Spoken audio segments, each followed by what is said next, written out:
जानिए भारतीय सेना की शौर्य गाथा, किस तरह छुड़ाए थे चीनी सैनिकों के गलवान घाटी पर छक्के। वीडियो को स्टार्ट करने से पहले हमारे चैनल इंडियन क्राउन न्यूज को सब्सक्राइब कर दें और बेल आइकन को प्रेस कर दें। 15 जून की शाम भारतीय 3 इन्फेंट्री डिवीजन के कमांडो अपने कुछ वरिष्ठ अधिकारियों के साथ पूर्वी लद्दाख में श्योक और गलवान नदी के वाई जंक्शन के पास पोस्ट पर थे, क्योंकि चीन के साथ बैठक होने वाली थी। सूत्रों ने बताया है कि इसके लिए सुरक्षा बलों की एक छोटी टुकड़ी को यह देखने के लिए मौके पर भेजा गया था कि चीनी सैनिकों ने समझौते के मुताबिक पोस्ट हटाई है या नहीं। इसमें 16 बिहार रेजिमेंट के सैनिक सबसे अधिक थे। भारतीय सैनिक जब वहां पहुंचे तो उन्होंने देखा कि चीन की निगरानी पोस्ट में 10 से 12 सैनिक मौजूद थे। भारतीय सैनिकों ने उनसे कहा कि दोनों सेनाओं में हुए समझौते के मुताबिक वह पीछे चले जाएं। चीनी सैनिकों ने वहां से हटने से इनकार कर दिया। भारतीय सैनिक यह सूचना देने के लिए यूनिट में वापस आ गए। उस समय वहां करीब 50 सैनिक गए थे और 16 बिहार रेजिमेंट के कमांडर ऑफिसर कर्नल संतोष बाबू उनका नेतृत्व कर रहे थे।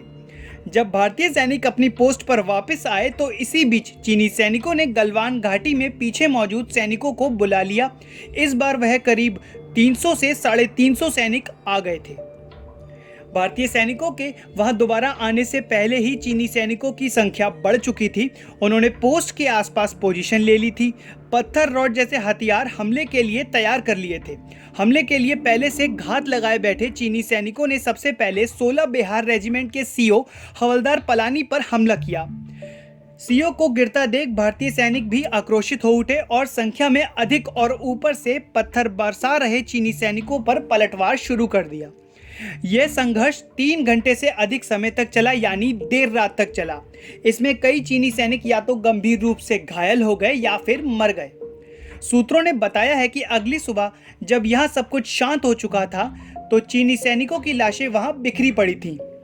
भारतीय सैनिकों ने चीनी शवों को पड़ोसी देश के दूसरे सैनिकों को सौंप दिया। बताया गया है कि भारत की तरफ से करीब 100 सैनिक थे, जबकि चीन के करीब 350 थे। इस संघर्ष के बीच बिहारी जाबाजों ने चाइनीज पोस्ट को उखाड़ फेंक दिया।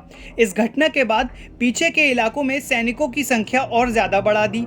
सूत्रों ने कहा है कि संख्या में कहीं अधिक होने और पहले से हमले के लिए तैयार चीनी सैनिकों को भारतीय सैनिकों ने मुंह तोड़ जवाब दिया और बिहारियों ने उनकी वह पोस्ट उखाड़ फेंक दी, जिसे चीनी समझौते के बावजूद छोड़ने के तैयार नहीं थे। अब अगले कुछ दिनों में पेट्रोलिंग पॉइंट 14, 15 और 17A के पास स्थिति को सामान्य करने के लिए भारत और चीन के लेफ्टिनेंट जनरल स्तर की बातचीत पर विचार चल रहा है।